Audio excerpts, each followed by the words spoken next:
Handa si Philippine National Police Chief Police General Nicolas Torre III para sa isang boxing match kay Acting Mayor Baste Duterte.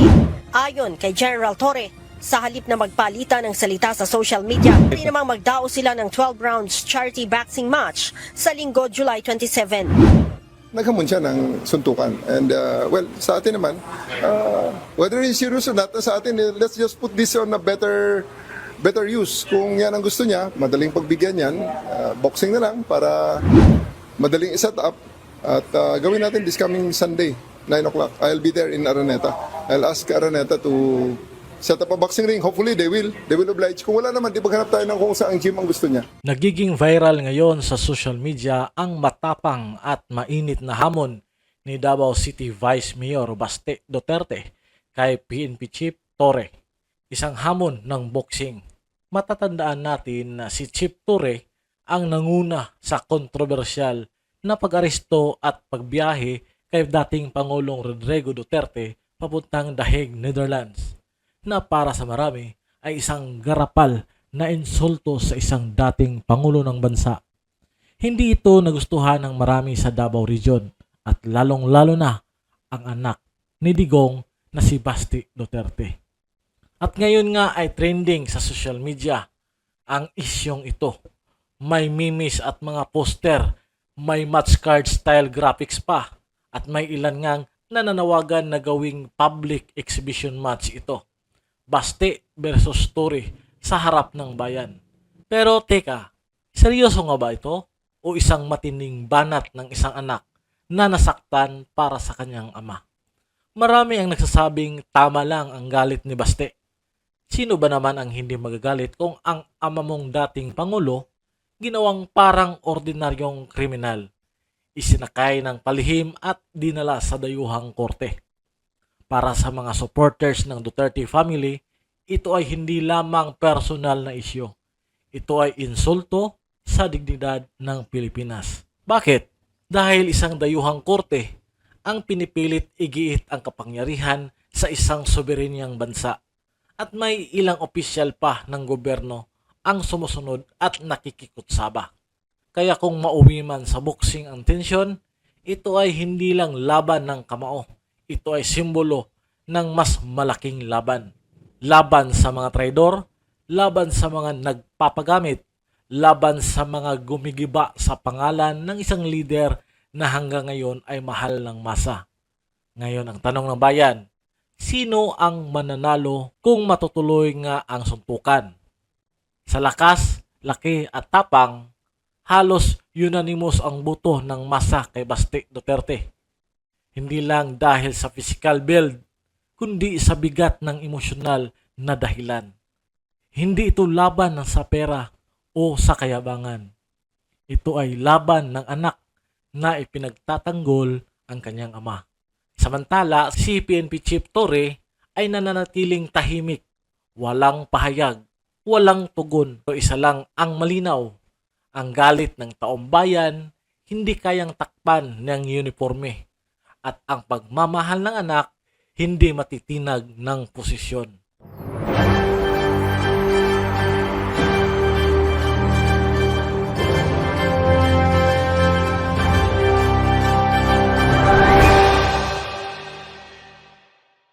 Magandang araw sa inyong lahat. Ating panoorin po ang isa na namang mainit na balita. Hamunan ng boxing, Baste Duterte laban kay Chief Torre. Ito po ay ating panoorin dito sa Balitang Bayan TV. Magandang araw po sa inyong lahat at kung first time nyo palang manood, please click subscribe if you like this kind of content. Kung saan ating papanoorin ang naging komento ni Coach Oli sa nangyaring ang hamunan ng mga kilalang tao sa ating bansa. At panoorin natin ang kabuoang video.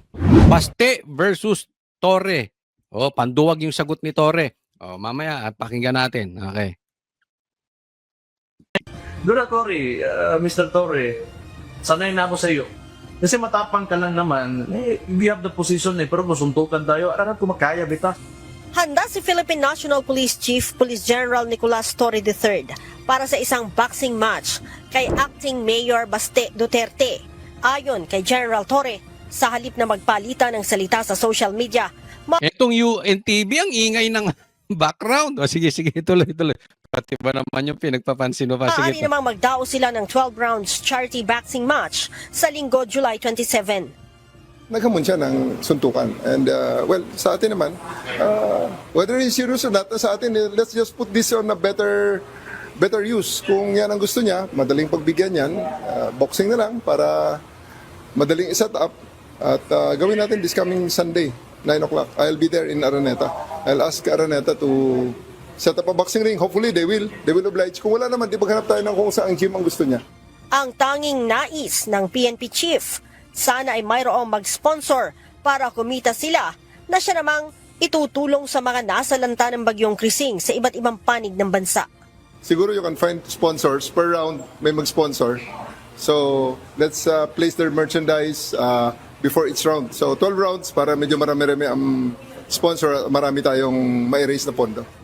Depensa pa ni Chief PNP, hindi sa pinapatulan niya si Acting Mayor Baste. Subalit isa na rin itong magandang pagkakataon para makatulong sa mga sinalanta ng bagyo. Pero tamang-tama dahil marami ang nasalanta ngayon ng bagyo at baha. Maybe we can use this moment or this opportunity for to raise funds in a charity boxing match. This coming, kung para mabilis, this coming Sunday sa Araneta. Ayun. Kaya dyan. Hanggang dyan lang po muna tayo. Lagay lang natin ng magandang background picture. Okay. Ayan. Ito, tatanungin ko po kayo mga kalalakihan. Okay? Isasabihin ko po ang opinion ko at tingnan nyo po kung sang-ayon kayo. Para sa akin po, duwag to si Torre. Yung sagot niya ay panduwag. So, Coach Oli, lumaban na nga ng suntukan, lumaban na nga ng boxing, panduwag pa.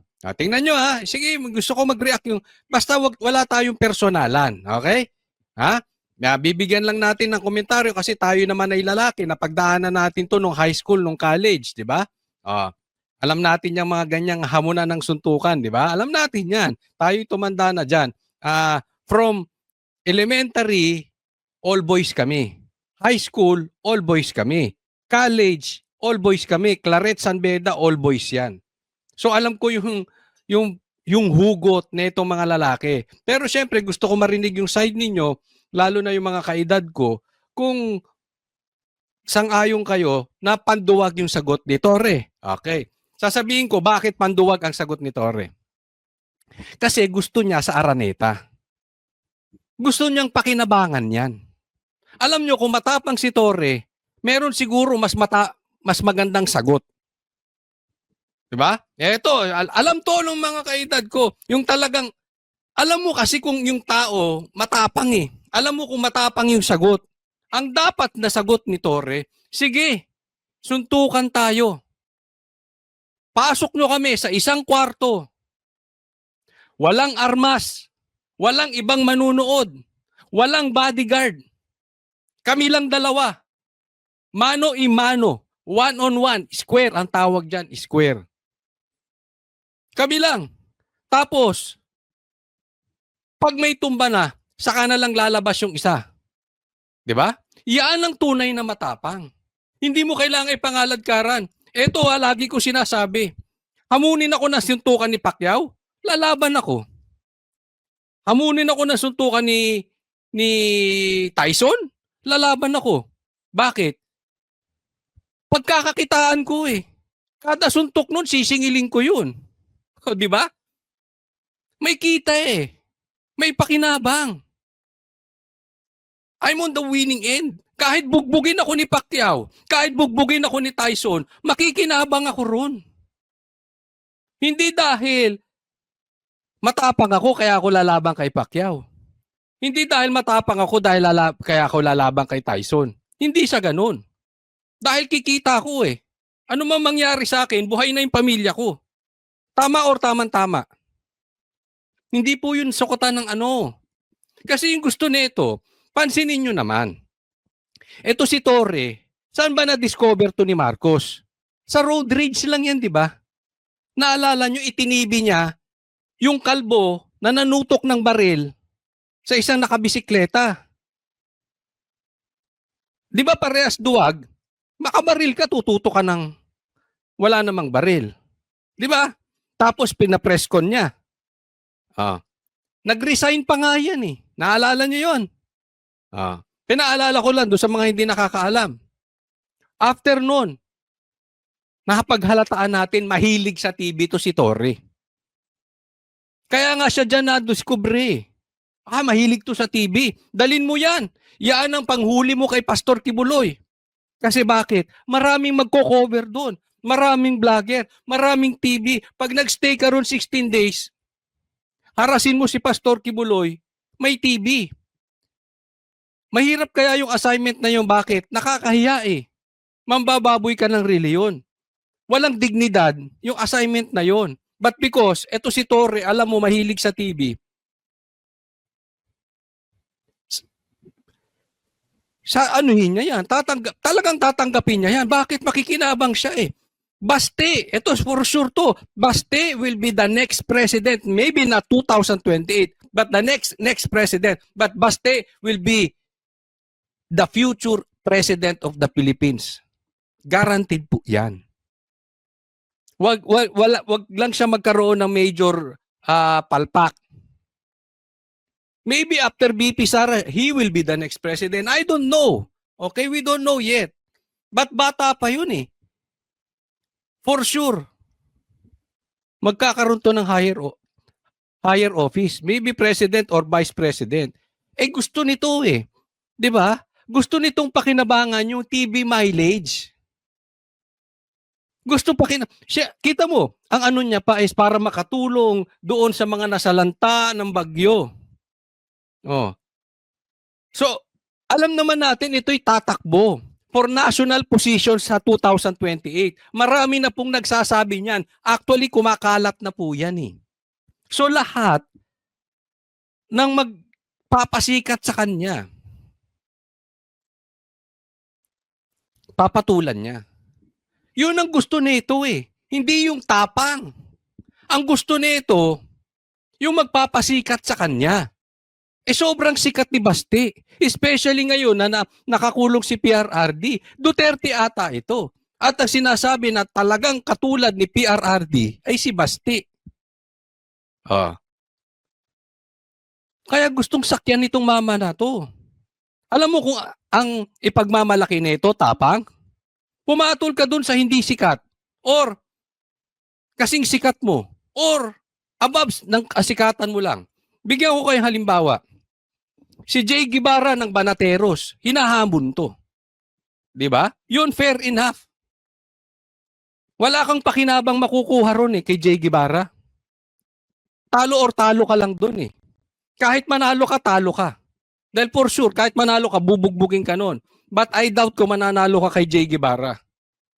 Yun muna ang gawin nyo. Kaya nga tulungan nyo ako eh. Sa naniniwala na panduwag yung sagot ni Torre, hinahamon to ng isang Banateros, si Jay Guevara, ikalat nyo. Ikalat nyo po.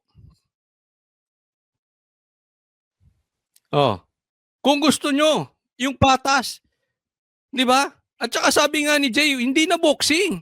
MMA na, walang gloves. Suntukan talaga.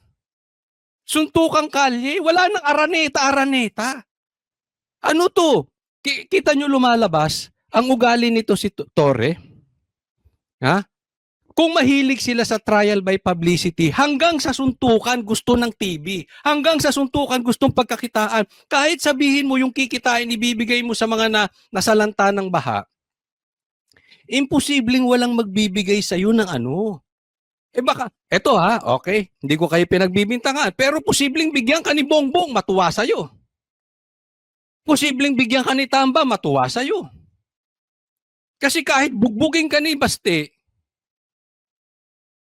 nakuha nila yung gusto nila eh. Dahil kahit manalo si Baste, magmumukha siyang tanga rito. Dahil pumatol sa'yo eh.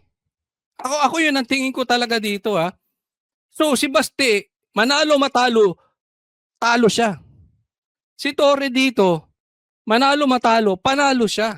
Kikita to, marami na namang kikitain. Tapos may TV time.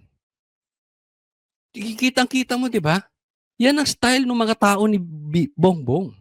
Tapos alam nyo gusto niya? Sa linggo pa. Kinabukasan, SONA. Alam naman natin na gusto talaga nilang pagtakpan yung SONA. Alam nyo kung bakit? Wala naman siya masasabing mabuti sa SONA eh. Wala.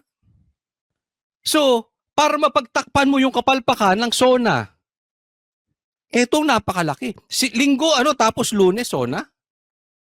Tama ba? SONA na sa Lunes? Oh.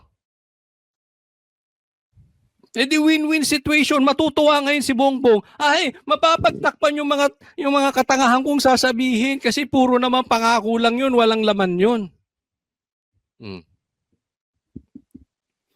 Dalawa lang yan. Kung talagang tapang ang pinaglalaban mo dyan, Torre, una, kalabanin mo muna si Jay Guevara ng Banateros. Suntukan kayo. Wala nang TV, wala nang Araneta. Sa kalsada, choose your kalsada. Basta walang barilan, ha? Huwag kang magsusumbong sa mga pulis mo. Baka sumbongero ka eh. Baka kasuhan mo si Jay. Baka butasan nyo. Baka taniman ninyo. Baka maghalukay kaso kayo. Di ba? Or, suntukan kayo ni Baste. Ako payo ko lang ha. Sa loob ng kwarto, kayo lang dalawa. Walang nanonood. Walang cheering squad. Hindi ako papayag. Kung ako si Baste, hindi ako papayag na yung suntukan natin pagkakakitaan mo. Hindi ako papayag yung suntukan natin yan pang magluklok sa'yo bilang senador sa 2028. Hindi ako papayag na makakauna ka sa akin dito. Kaya suntukan na lang kayo sa kwarto.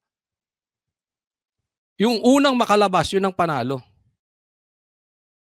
Yung nakabulagta sa loob, yun ang talo. Ngayon, hindi ko sinasabing tama ako, pero yung mga kalalakihan, sangayon ba? Yun ang tapang. Hindi mo kailangan na, TV, Araneta. Hindi ba? Papagsamantalahan nyo pa yung sitwasyon. Ito si Torre talaga. Parehas kayo ni Boying, mukhang TV. To raise funds in a, charity boxing match. This coming... Di ba, sino lalabas na si Torre, mabuti ang loob doon sa mga nasalanta. Kahit mabugbog ka ngayon, magiging senador ka sa 2028, baka magkurakot ka doon, sulit na. Bilyon, pork barrel pa lang. Hindi ko sinasabi mangungurakot ka. Posible. Kasi kahit nga nakakahiyang utos sa'yo, ginagawa mo eh. Yung kumita ka pa. Di ba? Ako suggestion ko lang. Kung gusto mo pala mag-raise ng pondo, kayo ni Bongbong magsuntukan. Bibenta namin. Ang buong DDS magbebenta ng ticket. Manunood kaming lahat. Suntukan kayo ni Bongbong. Mas kikita yun. Sigurado ko. Kada suntok mo kay Bongbong, baka hindi lang per round ang bayad. Baka kada suntok mo may sponsor. Kung ang hanap mo lang ay matulungan yung mga nasalanta ng bagyo. Gawin nyo yan. Sige. Diba? Sang-ayon ba kayo sa akin mga DDS? Magsuntukan sila ni Bongbong. Kada suntok sa muka, yung dumudugo. Huwag naman. Yung medyo nagba-violet. Boxing hindi ko wala po tayong death threat dito. O grave threat, boxing po. Saring Araneta. Gusto niya Araneta eh. Walang grave threat doon Boxing sila. Kada suntok, kukuha tayo ng sponsor. May magbibigay ng pera para sa mga nasalanta ng baha. Ewan ko lang, basta ako kay Baste, hindi ako papayag ng ganyan. Lalaban. Payag. Pag dalawa sila sa kwarto. Oh, pagkakakitaan mo, gagawin mo kaming clown. Ikaw mukha ka ng clown. I mean, kung ako naman itsura ni Baste, gagawin mo akong clown. Kung kamukha ko si Baste, babasagin mo mukha ko. Pagpapalit ko sa'yo, kamukha ka ni Diwata.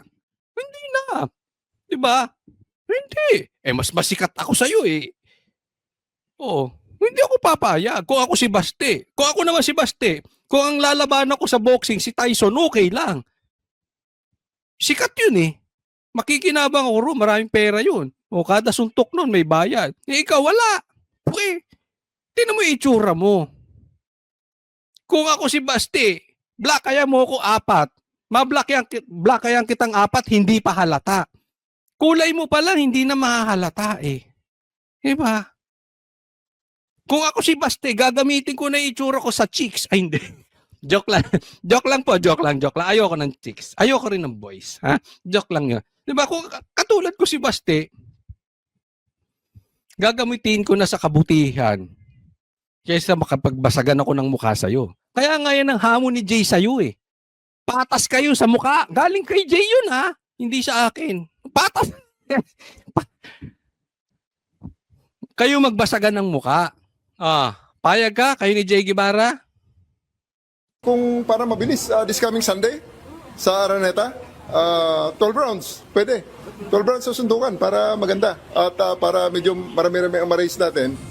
May mensahe Alam mo, kahit 12, hindi ka aabot 12 rounds. Sa totoo lang, doon sa mga nagbo-boxing, alam nyo bang how tiring is yung 3 minutes? Hindi ka tatagal ng... Maswerte ka tumagal ka ng 5 rounds kay Baste. Maniwala ka sa akin. Kakalog yung tuhod mo. din si General Torre sa mga bashers at mahilig magkomentaryo sa social media. Mag-donate sila para maka-raise tayo ng pondo. Sige. Yung i-donate, dodoblehin namin. Kayo ni Bongbong magsuntukan. Agree sa mga DDS dyan. Taas ang kamay na agree magdo-donate. Kung sila ni Bongbong ang magbo-boxing. Pay-per-view. Bukas alas 9 ng umaga, sisimula na daw ni General Torre ang pag-iinsayo sa boxing gym ng PNP para sa pinaghahandaang laban sa linggo. Wala pang bagong pahayag si Acting Mayor Baste kaugnay sa usaping ito. Leia. Alam mo, pero eto naman reality. Malakas ang resistensya nito ni Torre kasi nakita ko rin naman to nagja-jogging, dala yung baril, kahit ang baho-baho na niya, nakaka-jogging pa rin. Malakas ang resistensya nito. Kaya lang, iba pa rin yung bata. Diba? Tapos, manipis to si Torre eh. But anyway, di natin alam kung may training si Torre ng... hindi naman barilan ng laban eh, di ba? Hindi naman patayan ng ng nakatalikod eh, ang laban. Hindi naman, wala namang armas. Di ba? Wala namang armas ang involved. So, siguro, hindi natin alam. Kung may armas, baka lumusot si Torre. Yan. So, tulungan nyo ako. Ikalat nyo to kung kayo'y ikalat nyo itong video na ito kung sang-ayon kayo na mauna muna sila ni Jay Guevara. Pag pumasa siya kay Jay Guevara, saka dyan. Or sa kwarto. Sa kwarto kayo magano. Kayong dalawa lang. Pagka may bulagtana, saka nalalabas yung isa. Diba? Yun ang totoong tapang. Diba? Sa ngayon, mga kalalakihan,